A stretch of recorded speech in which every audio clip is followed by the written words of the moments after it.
У Барановічах падлеткі адрамантавалі аўтамабіль, каб потым угнаць яго. Усё пачалося з таго, што двое 14гадовых хлопцаў выбралі месцам баўлення свайго вольнага часу мясцовы гаражны кааператыў. Напэўна, хацелі набыць звычкі паркуршчыкаў, таму свой маршрут пракладвалі па дахах гаражоў. Убачылі, што ў адным з іх ёсць дзюра, а там знаходзіцца аўтамабіль Audi. Было прынята рашэнне пакатацца, але адразу старэнькі аўто не завёўся. Падлеткі вырашылі давесці справу до конца.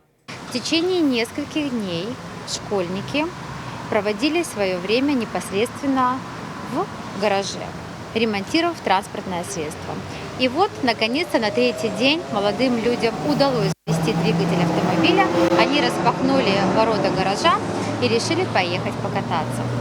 По пути им встретились двое мужчин, у которых школьники попросили приобрести для них сигареты, на что, естественно, взрослые люди отказали. Они спросили у молодых людей, откуда у них транспортное средство, на что ребята просто бросились вспять, оставив транспортное средство.